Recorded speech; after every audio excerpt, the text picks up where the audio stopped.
When researchers at Thomas Stanley spent years studying over 1,000 millionaires for their landmark book, The Millionaire Next Door, they expected to find what most people expect to find when they think about wealthy people: high salaries, inherited wealth, lucky breaks, the right connections at the right time. What they actually found was almost none of that. Most of the millionaires they studied did not inherit their wealth. Most did not earn extraordinary salaries. Most did not live in expensive neighborhoods, drive luxury cars, or display the outward signals of wealth that most people associate with being rich. What they shared instead was a set of specific psychological patterns, ways of thinking about money that were measurably and consistently different from people at the same income level who never built wealth. The biggest difference between someone who builds wealth and someone who earns a high income but stays financially unstable is not what they do. It is how they think. And modern behavioral finance research in 2026 confirms what Stanley found decades ago. Behavioral habits influence financial success more than income levels. This video is about those thinking patterns. Not hustle culture, not motivation. The actual, documented, research-backed ways that millionaires process financial decisions differently, and how to apply those frameworks to your own financial life. In the next 10 minutes, we are going to cover 5 specific ways millionaires think about money that most people never develop, backed by research rather than anecdote, and what each one looks like in practice for someone who is not yet a millionaire but wants to become one. This is wealth clarity. Let's get into it. The first and most fundamental difference is time perspective. Average earners typically focus on monthly budgets and immediate gratification, while wealthy individuals view money through a long-term lens, often thinking in decades rather than months. This expanded time horizon transforms how they evaluate every financial opportunity and every financial decision. Here is what that looks like in practice. When an average earner considers buying a new car, they ask, "Can I afford the monthly payment?" When a millionaire-minded person considers the same decision, they ask, "What is the 10-year cost of this decision, including depreciation, insurance, maintenance, and the opportunity cost of the down payment not being invested?" Those are not the same question. They produce completely different answers. And the person asking the second question consistently makes decisions that compound in their favor over time, while the person asking the first question consistently makes decisions that feel manageable but quietly erode wealth. Millionaires think in decades. They focus on compound growth, whether in money, health, or relationships. They are willing to sacrifice short-term pleasures for long-term gains. Instead of buying status symbols early, they reinvest. Instead of chasing trends, they build assets. They play the long game while maintaining daily discipline. The practical application is not to stop enjoying life. It is to introduce a second question alongside the first one. Not just, "Can I afford this?" but "What does this cost me in 10 years?" That single habit, asking both questions before every significant financial decision, gradually shifts your decision-making architecture toward the long-term thinking that wealth requires. The second difference is how millionaires conceptualize money itself. For most people, money is the goal. The number in the account is the objective. Getting more of it is the point. This mental model leads to specific behaviors: hoarding cash, avoiding investment risk, measuring financial success by the account balance rather than by what the money is doing. Wealthy individuals view money not merely as income, but as a powerful tool to create more wealth and opportunities. This perception fundamentally differentiates their approach to financial decisions from the average investor. When money is a tool rather than a destination, the question changes from "How much do I have?" to "What is my money doing right now?" $100,000 sitting in a low-interest savings account and $100,000 invested in a diversified index fund represent the same number. But from the tool perspective, one is working and one is sitting idle.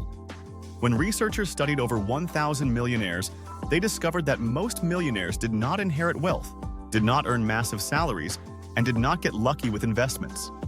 Instead, they shared specific psychological patterns, including living below their means despite rising income, viewing wealth as security rather than status, and making decisions through long-term rather than short-term lenses. Viewing wealth as security rather than status is the key phrase there. Status-driven wealth accumulation leads to the lifestyle inflation trap. As income rises, spending rises proportionally, and the gap between income and expenses never widens enough to build real wealth.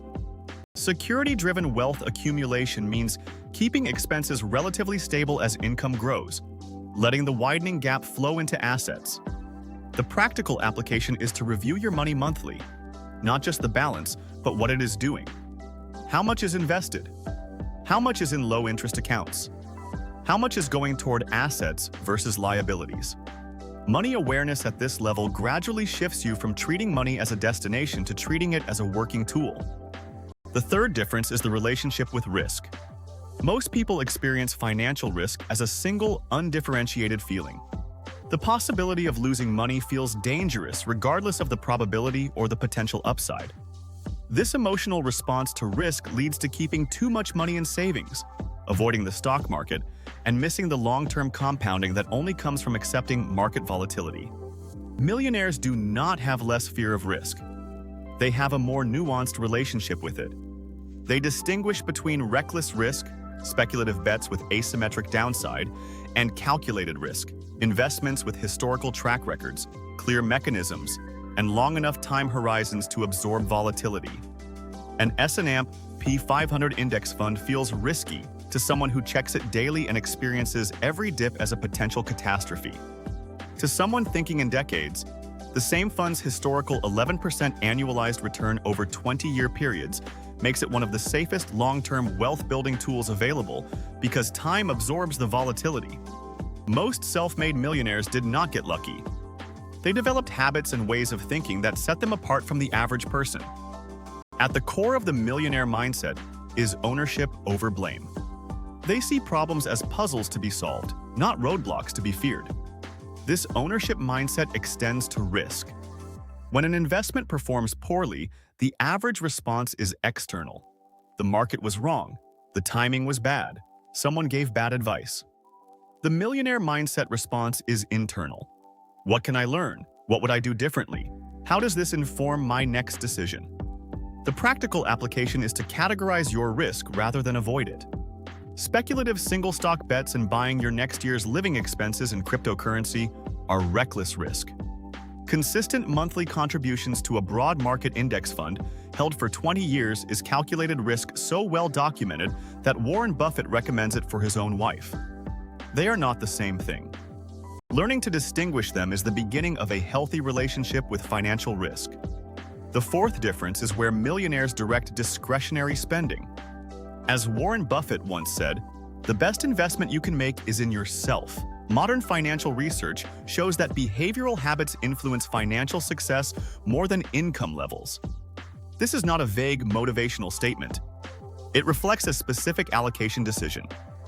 When a millionaire has discretionary money, a significant portion goes toward knowledge, skills, and capabilities that increase their earning power, investment acumen, or business effectiveness. Books, courses, coaching, industry events, professional networks. These are not expenses to a wealth builder. They are investments with expected returns. The average earner with discretionary money spends it on experiences or objects, both of which depreciate immediately in financial terms. The millionaire-minded person asks what the return on each discretionary dollar is. Entertainment and enjoyment have their place, but they do not crowd out the investment and capabilities that compound over time. The millionaire mindset recognizes that your income rarely exceeds your personal development. To make more, you must become more. The practical application is a simple monthly allocation question. Of your discretionary spending this month, what percentage went toward things that will improve your financial capability, earning power, or investment knowledge? Even allocating 10 to 15% of discretionary spending towards self-investment, rather than the near 0% most people allocate, accumulates meaningful capability improvements over years. The fifth difference is the definition of wealth itself.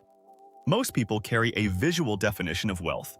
The large house, the luxury car, the designer goods, the visible markers of financial success. This definition is not only imprecise but actively works against wealth accumulation because it causes people to spend money on the appearance of wealth rather than the substance of it. People often measure their wealth relative to others rather than by absolute standards. This relative deprivation explains why someone earning $100,000 may feel poor if surrounded by millionaires, yet wealthy if surrounded by those with less. Millionaires who have built genuine long-term wealth tend to define it differently. Wealth is freedom, the ability to make choices about how to spend time, who to spend it with, and what work to do without being constrained by financial pressure. By this definition, the person with $2 million invested who works 40 hours per week because they enjoy. It is wealthier than the person with a $2 million house who works 60 hours per week because they have to make the mortgage payments. The millionaire mindset is not about having more money. It is about thinking differently about the money you have. Millionaires do not just earn differently, they think differently. The practical application is to consciously audit your financial goals against this definition. Are you building toward freedom, the ability to choose? Or are you building toward possession, the ability to display? The allocation decisions that come from each definition are completely different. One builds compounding assets. The other builds a lifestyle that requires maintaining.